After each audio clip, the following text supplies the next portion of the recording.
Welcome back. کہانی دوبارہ شروع کرتے ہیں. تو عزیز نے کہا کہ بس اس بات کو یہاں ختم کر دو اور دونوں اس بات کو بھول جاؤ. لیکن زلیخا کیسے بھول سکتی تھی؟ ظاہر ہے اس کی تو اتنی بے عزتی ہو گئی، پتہ چل گیا کہ وہ جھوٹ بول رہی تھی. تو اس نے اپنے دل میں یہ بات رکھ لی. اب کیا ہوا کہ یہ خبر آہستہ آہستہ پھیلنی شروع ہو گئی کہ بھئی ایسا کیا زلیخا نے یوسف کے ساتھ، اور سب زلیخا کو باتیں سنانے لگے. عورتیں اس کے اوپر ہنسنے لگیں کہ دیکھو ایک شاہی محل کی عورت اور ایک نوکر کے اوپر اس کو محبت ہو گئی ہے اور یہ نوکر کے اوپر اس کا دل آ گیا ہے، یہ کیسی بات ہوئی. اب کیا ہوا کہ زلیخا کو یہ باتیں سن کے غصہ آیا اور اس نے ان ساری عورتوں کو کھانے پہ بلایا جو یہ باتیں کر رہی تھیں. اور پھر جب وہ لوگ کھانے کے لیے بیٹھ گئے تو اس نے حضرت یوسف کو ان کے سامنے سے گزارا. اب جب ان عورتوں نے حضرت یوسف کو دیکھا تو بس وہ ان کو دیکھتی ہی رہ گئیں، کیونکہ وہ تو تھے ہی اتنے خوبصورت. اب جب ان کو وہ دیکھنے لگیں تو وہ اتنی دیکھتی رہ گئیں کہ انہوں نے بجائے اس کے کہ جو پھل کھا رہی تھیں وہ کاٹتیں، اپنے ہاتھ کی انگلیاں کاٹ لیں چھری سے. اور انہیں یقین آ گیا اور انہوں نے کہا کہ نہیں زلیخا تم صحیح کہتی ہو، واقعی حضرت یوسف اتنے خوبصورت ہیں، یہ کوئی عام انسان نہیں ہے. زلیخا نے کہا کہ یا تو حضرت یوسف تیار ہو جائیں میرے ساتھ محبت کرنے کے لیے، نہیں تو میں انہیں قید خانے میں ڈال دوں گی. لیکن حضرت یوسف چونکہ نیک انسان تھے، اللہ پر یقین رکھتے تھے، اس لیے انہوں نے زلیخا کی بات نہیں مانی اور انہوں نے کہا کہ یہ بات ماننے سے بہتر ہے کہ میں قید خانے میں ڈال دیا جاؤں. اس لیے حضرت یوسف کو قید خانے میں ڈال دیا گیا. تو بچوں یہ ہے آج کی کہانی، اور اس کہانی سے ہمیں لیسن یہ ملتا ہے کہ ایک تو ہمیں کسی سے حسد نہیں کرنی چاہیے، اس لیے کہ جب ہم کسی سے حسد کرتے ہیں، جیلس ہوتے ہیں، تو ہم بری باتیں کرنے لگتے ہیں، اور جب بری باتیں کرتے ہیں تو ہم شیطان کی باتوں میں آ جاتے ہیں اور اس سے ہم گندے بچے بن جاتے ہیں. اور دوسری بات یہ ہے کہ اگر کوئی برائی کرنا بھی چاہ رہا ہو اور ہم سے بھی کہے کہ تم برائی کرو تو ہمیں نہیں کرنی چاہیے.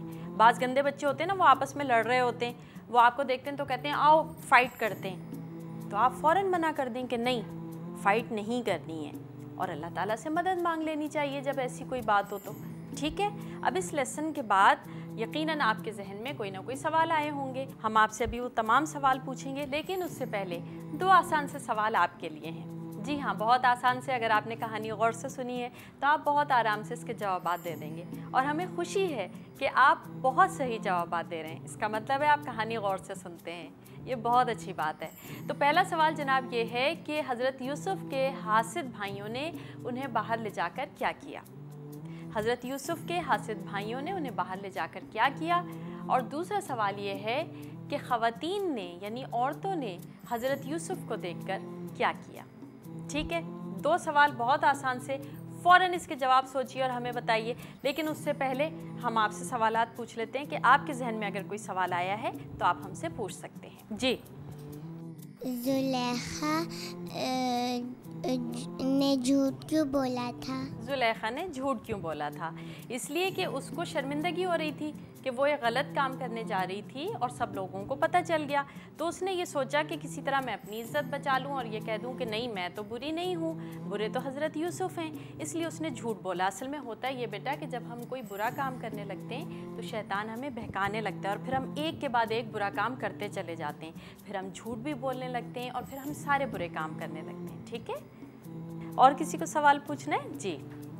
وہ عزیز تو جانتا تھا کہ حضرت یوسف صحیح ہیں، تو پھر انہیں زلیخا کو انہوں نے قید خانے میں کیوں ڈالنے دیا حضرت یوسف کو؟ اصل میں بات یہ تھی کہ وہ زلیخا حضرت یوسف کے ساتھ جو برا سلوک کر رہی تھی عزیز کو پتہ تھا، لیکن چونکہ زلیخا عزیز کی بیوی تھی اور اگر وہ اپنی بیوی کی بات نہیں مانتا تو بیوی ناراض ہو جاتی، اس لیے اس نے اپنی بیوی کی بات مان لی اور حضرت یوسف کو قید خانے میں ڈلوا دیا.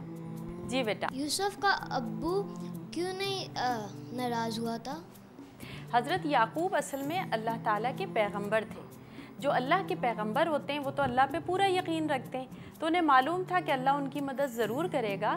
اس لیے انہوں نے بجائے شور مچانے کے، ڈانٹنے ڈپٹنے کے، انہوں نے کہا کہ میں صبر سے کام لوں گا اور مجھے یقین ہے کہ اللہ میری مدد کرے گا اور مجھے پھر یوسف سے ملوائے گا. ٹھیک ہے. جی. مجھے آپ سے یہ پوچھنا ہے کہ حضرت یوسف نے اپنے خواب میں کیا دیکھا تھا؟ ہاں صحیح، آپ کو بڑا یاد رہا.